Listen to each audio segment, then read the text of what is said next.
বিশ্বাস করো।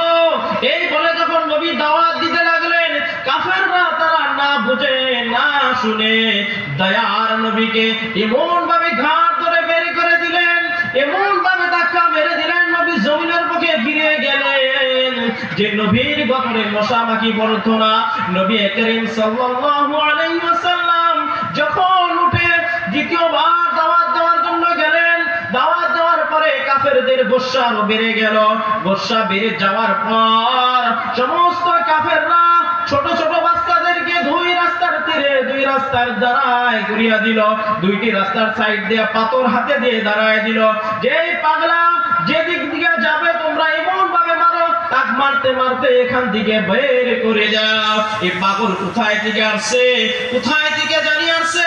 যে বংশের মধ্যে কোনো নবী ছিল না, যে বংশের মধ্যে কোনো রাসূল ছিল না, সেই বংশ থেকে এসে এসে নবী বলে দাওয়া করে দিয়েছে, তোমরা তাকে মেরে সেখান থেকে ভাগায়া দাও। কিন্তু দয়ার নবী, মায়ার নবী তাদেরকে বুঝাইয়াই থাকলেন, বুঝাইয়াই থাকলেন। এই কাফেররা নবীকে এত আঘাত করলেন, এত আঘাত করলেন। হযরত যায়েদ বিন হারিস নবীর সাথে ছিলেন।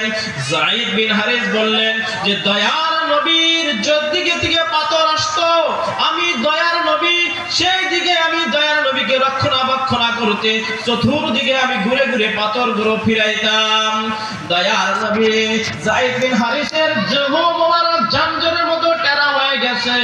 যায়েদ বিন হারিস সমস্ত আঘাত সহ্য করেও দয়ার নবী এরকম ভাবে আঘাত হইলেন, এরকম ভাবে আঘাত হইলেন, নবীর গতর থেকে রক্ত ভরতে জ্বলতে জামা মোবারক, জুতা মোবারক ভিজে গেলেন, এমনকি মাটিও লালে লাল কৃত হয়ে গেলেন।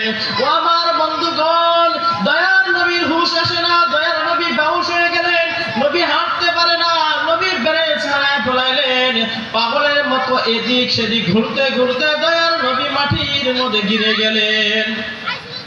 আমার দয়ার নবীর হুঁশ আসে না। দয়ার নবীর সাথে যায়েদ বিন হারিস বললেন, হে মানুষ তোমরা কোথায় আছো?